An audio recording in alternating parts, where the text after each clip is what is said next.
So here we are, and welcome everybody to yet another edition of our program from the Children's Literature Channel of the New Books Network. I'm Mel Rosenberg, and I have a wonderful guest today, Sarah Sassoon. Welcome to the show. Hi, Mel. Thanks for having me. I so appreciate being here. Yes, and it's so rare that I get to introduce someone from Israel. So we have the same time zone. But in addition to that, we have so much in common. You're a poet, your family is Iraqi, and my wife is a poet, and her family is Iraqi. And you are a wonderful children's author, and I am perhaps on the way to becoming a wonderful children's author, not yet. And so much we have in common. And we're here to celebrate your new book, 7, 8 months old, that's new, SHOHAM'S BANGLE, which are released from Carbon and has already become a Sidney Taylor notable and has won the Crystal Kite Award. So, and also a PJ Library book. And I think that's wonderful. So, Sarah, show us your book. Tell us about your book, and then we'll talk about your life. Okay, so this is SHOHAM'S Bangle. It's a story inspired actually by this bracelet or bangle that I'm wearing on my wrist, the blue one from my grandmother. And it's all about a young girl from Iraq who loves her bangle that her grandmother gifts her. And they do wonderful things with this bangle in Iraq. But when they have to leave, just like my family had to leave Iraq in 1951, she can't take her bangle because they weren't allowed to take possessions. So it's a bit sad, and they leave Iraq, and her grandmother gives her pita bread to hold. And then she arrives in Israel, and she finds that not only is she in a new land, but she also got to take a little bit of her old land with her, with the pita bread, which has a little surprise in it. I don't know, do I give it away? And yeah, it's got the bangle, and she's got her family. And I think this is a very close story to my heart, because even though I grew up in Australia with an immigrant Iraqi Jewish family, there was this sense of being together, which I think is what I was brought up with as our most important value, that no matter what happens, we have each other. And that's the message of the book, that no matter what happens to a family, no matter what happens to a community, the value of having each other and being together is what counts. And it's a bonus that she got to have her bangle, which reminds of where she comes from. So also not to forget where we come from, and to use those values, cultural histories, to help us settle in a new place and enrich our new environment. So that in essence is what the book's about. So who are the heroes in the story actually? So it's interesting because Lilith magazine picked it up as one of the top feminist children's books of the year. And I was so happy, because who ever heard of an Iraqi Jewish grandmother as a heroine? And yet that's what my grandmother was for me. And that's who the grandmother is for Shoham. Her name's Nana Aziza, just like my grandmother was. And she's the heroine because she manages to bake bangles into the pita bread and take it out of Iraq in a very clever, tricky way. But more than that, she gives her strength to her granddaughter to keep going, to resettle, and to remember that, it's hard, and they like the Israelites leaving Egypt. This is a journey story. And we've had this journey before as the Jewish people, and to take strength in that. So she's the heroine, and Shoham's the heroine, because she also makes the move. She embraces what her grandmother has to teach her, and it's something she will teach her children. So in a way, it's the everyday woman, it's the everyday mother and grandmother who is the heroine in this book, and to me are the heroines in everyday life. So I think that your passion for this story is infectious in the way that it becomes a universal story. So it starts out something very, very private, very specific, a slice of life that all the Iraqi Jews faced because they were disowned of all their property when they left Iraq in the 1951. But this then becomes a universal tale of family and of ownership, far beyond the bracelet. So now's the good time to take the book and show everybody, those people who are watching the video, and a few words about the lovely illustrator. So Noah Kalner is an Israeli illustrator, and she is just a wonderful human being and person. Her grandmother was Algerian, and so when she did this book, she really spent, I'll just open to the page where she just, one of the most beautiful spreads in the book that she captures is this spread of Nana and Shoham on the roof in Baghdad. That's a very typical scene because in summer, Baghdadis and Iraqis in general sleep on the roof.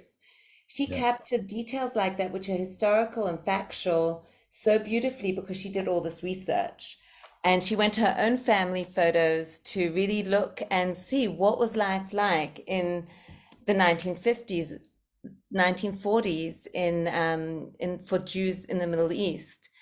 And she gave a whole presentation recently when we presented the book in Jerusalem, and she showed all her research, and it was pretty fabulous. I learned new things that she had done in the book that I hadn't known about. Like if you notice the arches that are repeated, that's a very Middle Eastern Baghdadi kind of theme, and she repeats it in the airplane but puts black around it because it's an ominous time. It's a dark time, this moving countries like that, this sense of loss. And so the feeling of the book isn't just in the words, as we know, it's very much in the illustrations. And she manages to capture a joy of Jewish life in Baghdad, but also that heavy loss as they leave. So now is a good time to read a little bit of your wonderful book. Okay, great. How much should I read? As much as you want. We don't want to get Carbon, the publisher, angry, though. No, we'll just read a couple of pages. Okay, Is this clear enough? Very clear. Okay, Nana Aziza and I share a jingle jangle of bangles. She has many, I have one. Our bangles make clink clanking music when we chip chop garlic and onions. Wonderful. That's where the pages get stuck. They cut perfectly round cookies when we bake. They glitter golden in the sun when we pick figs from our garden. Best of all, Nana Aziza has taught me that if I don't want to forget something, I can move my bangle from one wrist to the other, my own special golden reminder. And maybe I'll read the next page just to see what happens. I'm not going to stop you. One morning, my mother slips my bangle off my wrist, and my whole world slides from my hands. The time has come to leave Iraq. We are going to Israel, my mother says. Israel? I know my father longs for Israel in his songs and prayers, but what about my bangle? The Iraqi government will not allow us to bring our jewelry with us. But don't worry, we have each other, Shoham, my mother says firmly. I don't ask about leaving our house and fig tree. So, I don't know if you can see that clearly. So you can see Noah's captured just the inside lounge life with the tea, and which the Iraqis drank all the time. And still do.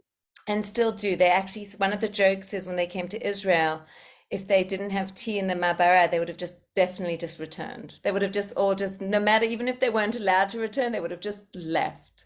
Cooked tea, which they call chai muhaddam. Yes. And there's a whole special method how to make it. Yeah. So Sarah, tell us your story, because in 1951, when the Jews felt physically threatened and had to leave Baghdad, many went to Israel, and many went to England, and some went to the States and Canada, but Australia? So my family were the ones who went to Israel. 120,000 Jews left in 19 between 1950 and 1952. That was the grand exodus. Many left, not many, but some had left before, like my husband's family in 1924, I think they left to Manchester. So that there were signs along the way, and I feel like my husband's great grandfather saw the signs, and that's why he left with his family earlier to England. So you have like, and also many of the Baghdadis were merchants, so many had left for economic reasons, for financial gain. They were merchants and they kept a very close connection to Baghdad. They would come back to marry Baghdadi girls. So the Iraqi Jews in general were very global. What happened in 1951 is that all my grandparents were on the flights to Israel, Operation Ezra Nehemiah, and they lived in the Mabarot and they were in Israel. 16 years later, my father's family moved to Australia, where my grandmother had a sister. Yeah. So one of the stories actually is in Iraq. My grandfather said to my grandmother he wants to go to Australia, and my grandmother said no, only to Israel. And she lined all the 5 children up, including my father, and told them to tell their father that only to Palestine. And that's what they told their father. We're only going to Israel, only to Palestina. So So, you were born in Australia. but so I was born in Australia. So my father, at the age of about 21 or 20, yeah, 22, went to Australia and he studied law, and the whole family of 8 children established themselves in Australia. And later he went to Israel. They used to visit Israel often because they had so much family there. And he met my mother and they got married. And she immigrated back to Sydney with him. So my mother's Israeli and her parents are from Iraq as well. Incredible. So what was it like for you growing up in Sydney? Did you feel different? Did you go to a Jewish school? Tell us a little bit, because Right. I have my theory that those of us who write for young children are young children at heart or have some issue that they have to resolve. Oh, I love that. Okay, I'm definitely a kid at heart. I think I lost myself in the world of books because it's the only place where I felt like, oh, there are other worlds where people are different and I'm like them. Or even if they don't reflect me, I get to disappear into a world where no one can see me in a way. Do you know what I mean? It's like the perfect place for a kid who feels different is in books. And Um, why did you feel different? I guess I was different. I had immigrant parents. My father is a very Middle Eastern father, so he sent me to the very small Jewish Chabad school. He didn't want me to be with boys. So I grew up in a very Ashkenazi school, and there I was, not even like Religious, very religious, religious school. We were Masorati, as Iraqis usually are, and not traditional. very traditional, very traditional. So we had Shabbat and Pesach, but for Pesach, I remember at my grandparents' house, they would buy this big, beautiful gelato cake from the gelato bar in Bondi, just every fruit beautifully sculpted, like a banana, which would be banana flavor, and orange, which would be orange flavor. But that was obviously, according to the very, very religious, not kosher for Pesach, even though for my grandparents from Iraq, it's just gelato, it's kosher for Yeah. Pesach. So that was one of my early memories. Um, it's So were interesting. you? I was when my parents sent me to a religious school in Canada. I was like a religious police in grade 1. Right, This right. ice cream is not kosher. It has to go. This contains gelatin. Yes. So it did happen to us as well. Like I also became more religious, not in grade 1, maybe a bit later as I became more aware, maybe grade 4 or 5. Because I just wanted to fit in. So I was also like, oh, Shabbat, you don't drive to shul. You can't drive. And if we drove to shul, I was like hiding at the back of the car. So that quickly ended. We started walking. And my father obviously knew all the laws because he had gone, he was Iraqi and he had grown up in Israel and he had gone to a religious school in Israel. They knew the laws, but the Iraqi were like, easygoing. There's no such thing as secular or religious or conservative or reform. They don't judge according to what you keep. You're just Jewish. There's no judgment. So it's very different in the Ashkenazi world. And I grew up with Iraqi Jewish customs, and Judeo-Arabic was spoken, but it wasn't necessarily spoken to me or explained to me. The history also wasn't explained. Only now I've been researching and tying all the pieces together. And as I read books, it's reminding me of stories I was told or things I grew up with. So it's like piecing together this history that wasn't necessarily spoken about, but was Yeah. lived, which is interesting. In addition to being a celebrated, I can say now, a celebrated children's author with this award-winning book, you're also an international poet. So bring us up to scratch on that as well when you talk about how you grew up. Okay, so I'll call myself an accidental poet. Um, that's very much related to me coming to Jerusalem. When I came to Jerusalem, I began Oh no, looking. no, 1 second. We're still in high school. We're not. Oh, high school. So growing up, we had I'm not. I'm not. I'm not poetry. letting you off that easily. Okay, we have to go back to my childhood. Okay. Yes. So poetry and growing up. It's interesting. I never saw myself as particularly literary, even though I had a great vocab. I don't think my confidence in English was that high because maybe of my immigrant parents, maybe I always loved stories and telling stories. But if I said to my English teacher in high school, I want to become a writer, she was like, well, you have to be Jeffrey Archer to become a writer. And I'm like, I don't even like Jeffrey Archer. I don't want to be that. And so it was just like a dream to write. And poetry wasn't even an option because only very intelligent and well spoken people could be poets, I guess, in my mind. You had to be somehow very accomplished.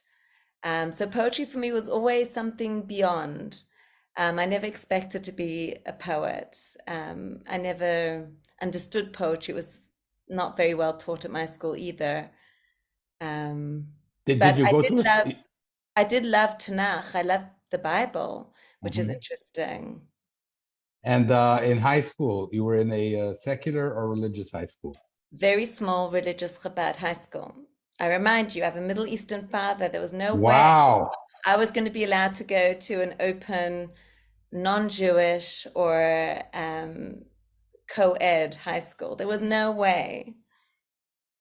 Wow. It was very important. It's a very Middle Eastern value to keep daughters very protected. Yes, So I grew up I very Middle Eastern.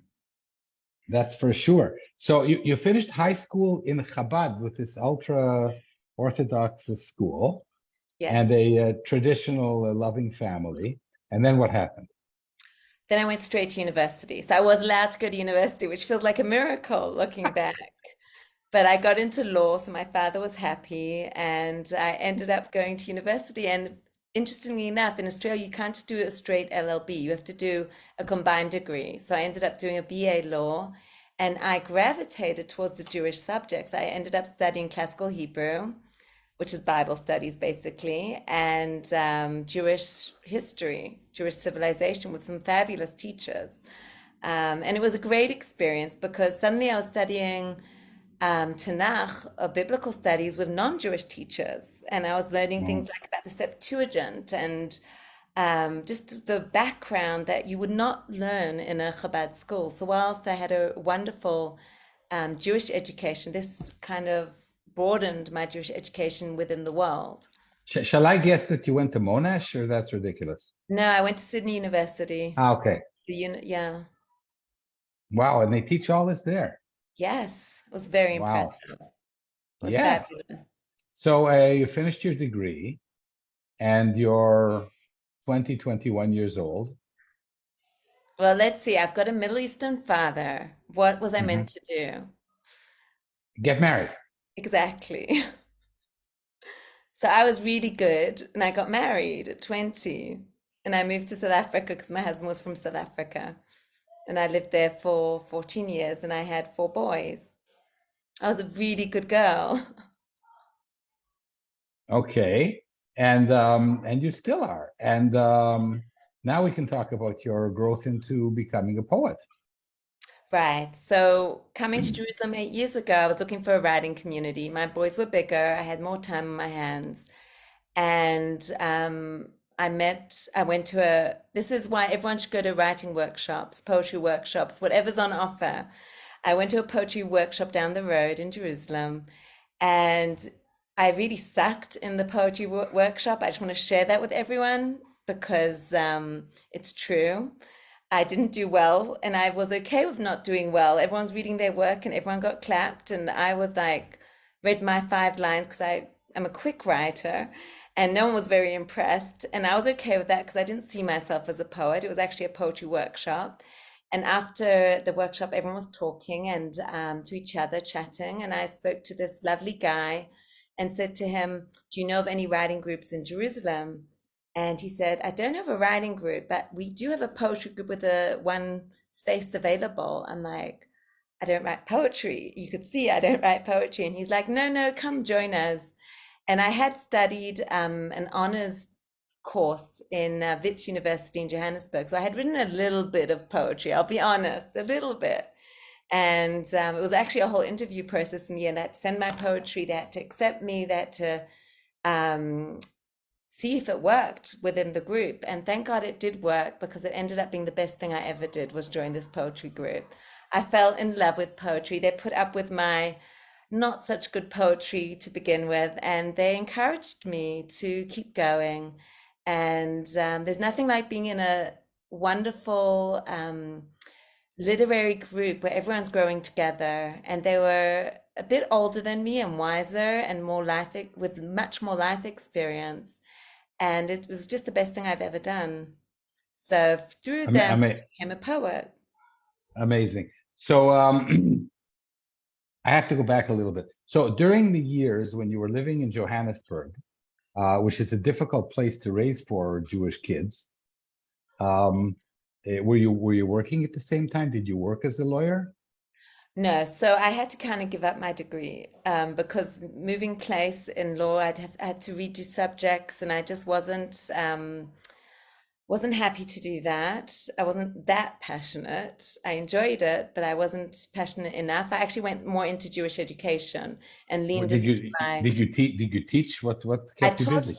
I taught adults the Melton program, and I taught at the academy where I'm still a part of the faculty, which is associated with LSJS in London. So they do wonderful adult education courses, biblical and all sorts of topics. And through them, I actually got to teach a lot of Iraqi Jewish history as I taught the books of Ezra and Nehemiah.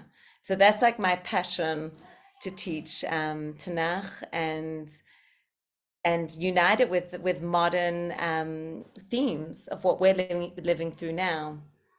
And in one sentence, what brought you to Israel 8 years ago? You've been all over the place.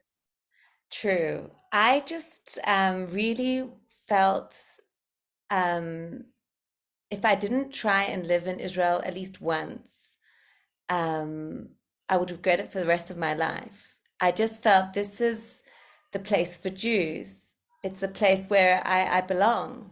I felt it very deeply, and maybe because of all the uprooting, I needed that. I needed to feel like here is a place I belong. And I have to say, I found it. And maybe it's also being in the Middle East suits me a lot more. It suits my personality more. I think I was a little bit of a shock for South Africa. Um, and yeah, and I love Australia. I have to say, Australia is the most wonderful place. It's a wonderful place to bring up children. Australians are great, and I feel so appreciative that I grew up there and I learned so much. And I'm always happy to go back and visit. But as a Jewish person, to feel that I'm in a country where the festivals are the same, where I don't walk to shul on Shabbat and have to feel like there's cars zooming past, and I don't have to worry about anti-Semitism in the same way, feeling different or feeling I have to hide being a Jew in any way. I'm just here. which is such a relief in some ways. And as an Iraqi Jew as well, there's so many Iraqi Jews around, it feels like home. And I don't think I could have done the research I'm doing now if I lived still in Sydney or So, in Johannesburg. so I didn't know this. So like your blossoming as an author was concomitant with making Aliyah and coming to live in Israel. Yeah, I think That coming to Jerusalem helped me find my voice. wow. So you're an established poet now. Can you read us something, please? Sure. So this is, I just pulled up some poems from my micro chapbook that was published by Harbour Review last year. I thought to read some grandmother poems because that's what Shoham's Bangle centered around. And I thought I'd start with henna. This is based on the henna party my grandmother threw for me just before I got married. It was very, very special. I didn't understand what was going on, but researching, I'm like, yeah, that was my henna. So, henna. Once she painted henna on my right hand, stuck a soft pink Turkish delight on each finger to hold up high above my head. Brown paint covers what is bare, wide-eyed. It is red, says a small voice inside me, dried blood. What is it to shed virginity, family, home? Home is in henna, home is in blood. Home is held up with 5 sweet fingers, beyond the pearl lulu bangle, beyond the diamond earrings, beyond the citrine pendant. I open my palm. There are no intricate brush patterns. There is only her riveted finger that draws a circle, birthwise. Round and around she chants, Judeo-Arabic evil eye curses upon those who might forget her love. I see the blood. I hold it high. I hold it open, always open, to remember once upon a time I was her girl. Wow. So I'm going to ask for another poem. That was beautiful. Okay. We're supposed to be talking about children's books, but we'll get back to that. Okay, well, this is another one about my grandmother. The color Jew. My skin is the color of olive tree roots spanning continents, ingenerated thousands of years under the Middle Eastern sun. My foremothers were dhimmis, harbored in black hijabs, the color of wailing, my grandmother says I am not allowed to wear. She's my Baghdadi grandmother, replanted near Haifa by the sea, behind a guarded fence, where she learned to scrub immigrant tent mud off her family. She wore dresses the color of singing flowers, lavender allium, blue woodruff, Persian iris, the wild pink, and her favorite red roses.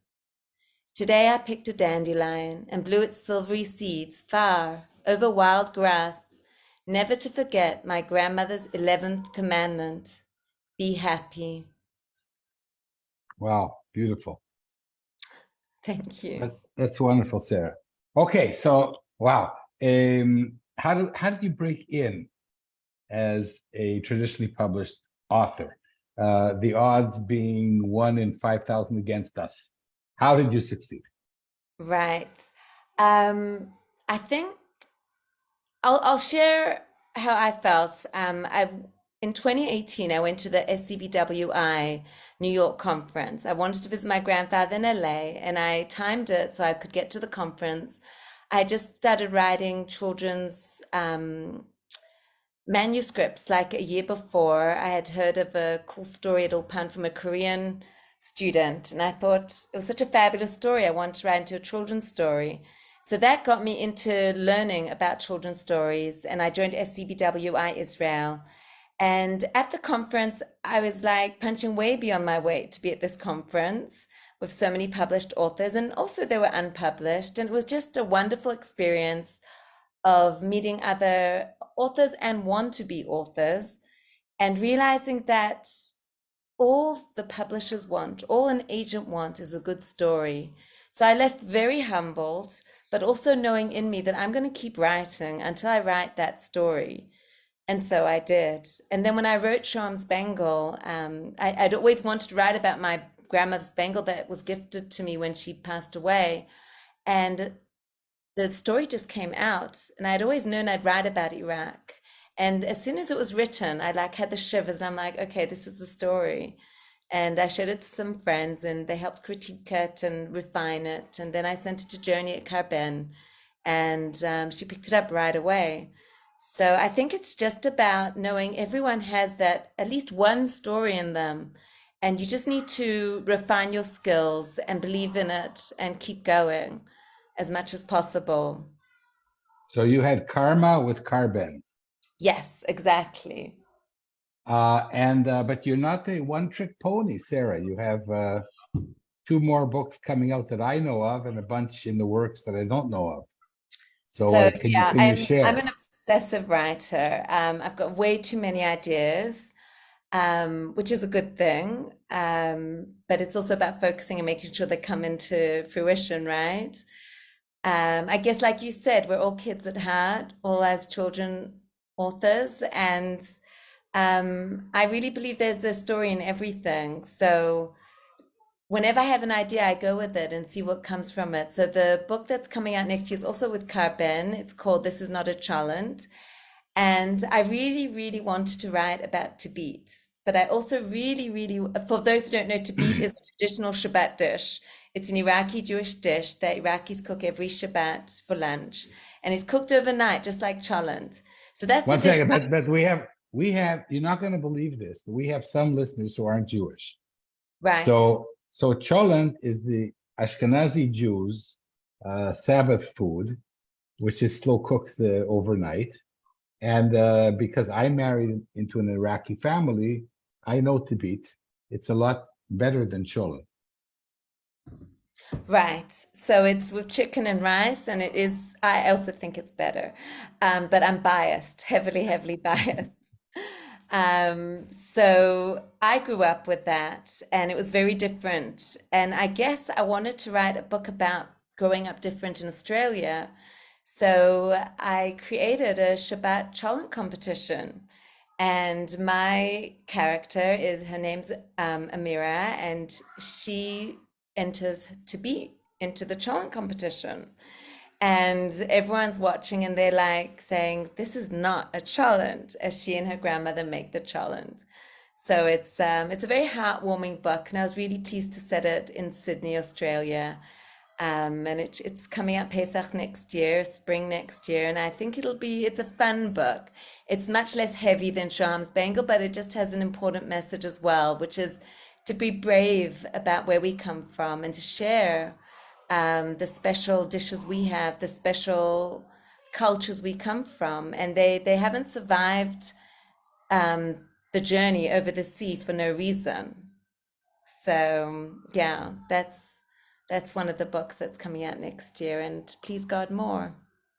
I know that you're also you like to cook in your own right. Yes, I think it's part of the deal of being an Iraqi Jewish woman is you learn to share yourself and your love through your hands. So I'm very into cooking, and I love cooking Iraqi dishes, even though they take the longest time, because they remind me of my grandmother. And if I get it to taste like my grandmother, I feel like I'm passing a little bit of her to my children. Okay, but then the kids come and they wolf it down, and sometimes they say thank you and they're off again. And Yeah, you've but you've worked on this for 8 hours and blah blah blah blah blah. yeah. See And you it later, makes me mom. feel really guilty because I did that to my grandmother. We used to just wolf her food down with like zero appreciation. And I think that was the beauty of it, that she just enjoyed seeing us enjoy. And I do the same with my kids. I enjoy seeing them enjoy. And it's something I need to do even more of. I need to write less and cook more for them. And sometimes I But wish I could feed them my poetry. That would be useful. that's a project. Yes. That's a story. So Sarah, now that you've made it and you have stories that are selling to the Jewish community, but also I have a feeling that you're working on books. Well, I know you are that are universal in their scope and background. What advice do you have to give to aspiring authors who are not there yet? My best advice is to keep going. I know how disheartening rejections are. Every writer has them. Follow what you love. Don't follow what you think will sell. And learn the craft. It really is a craft. And that's where poetry's helped me so much, because poetry is about being very careful with language and also having fun with language. And that's what a children's book is. It's the fun of the words, but also the meaning of the words. So if you combine both and have a good story, there's no reason your book won't sell. And to put your heart into it. It hurts with the rejections, but it's worth it in the end. So there's two things here that I want to broach with you. The first is that some people like me, until I went to the SCBWI in 2016, I had a similar experience. I thought that I wrote really well. Wow, what a slap in the face for me to come to New York and see that everybody else was writing better than me. That was an oy vey moment. Would you like to comment on that, please? I think maybe it's a gift to think you're writing really well because it keeps you writing. It's humbling to be pushed and know that you could be writing better. And I think it's just to use it as a push rather than a discouragement. There will always be someone writing better than me.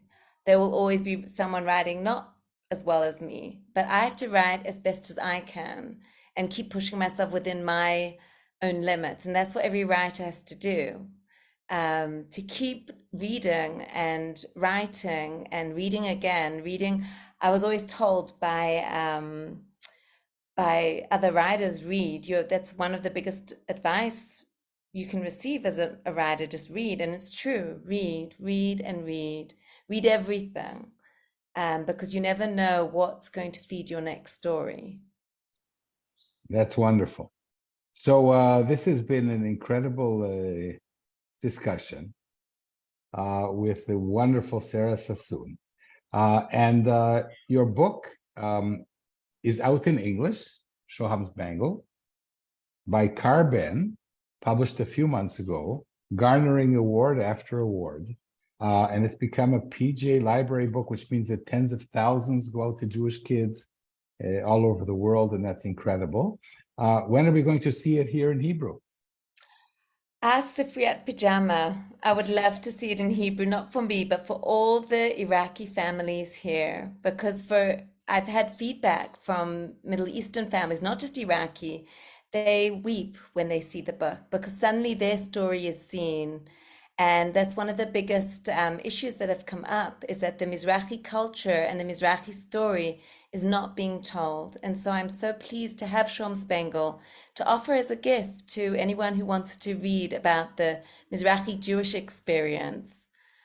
So yeah, please God, they'll pick it up. That would be really special for Mhm. everyone. And all I can say is that I'm lucky to have married into an Iraqi family and learned some of the customs and the philosophy and the ability to be Jewish and traditional without being Michigan. Um, Right. to have Yeah, it as part of your life and to enjoy it rather than to suffer from it. exactly. I think it's a very rich ancient Babylonian community who knows who they are. So they don't have to, they're not insecure. They know who they are. They know where they come from. So they don't have to hold on to rigidity in their culture or traditions to prove that they're Jewish or a better Jew. They know it's just a very special relationship with God and with other human beings. And what counts is how we treat each other, not how we keep the laws as much as how we treat each other. That's the way I was No. brought up. And it's a good way. And the community is 2,500 years old. Yes. So one of the most ancient Jewish communities that still exist. So is there anything I haven't asked you? No, What mm, really? Well, if there is, then I would like to invite you back to the show. So then the next book of yours coming out next year give me a ring, holler. I'm just down the street in Ramat Gan. We'll do another interview because this has been spectacular. So, Sarah Sassoon, congratulations on Shoham's Bangle, all the other stuff you're doing, your poetry, your new life in Israel, and it's been a great pleasure to have you on the show. Thank you. Thanks, Mel. It's been a delight, really. Thank you very much. It's been a lot of fun. And I am Mel Rosenberg, who is the host of the Children's Literature Channel of the New Books Network, telling everybody, have a good life. Write, write, write, read, read, read, enjoy, enjoy, enjoy, suffer, and enjoy the suffering. Amen. Thanks so Bye. much. Thank Bye, you. Sarah. Bye.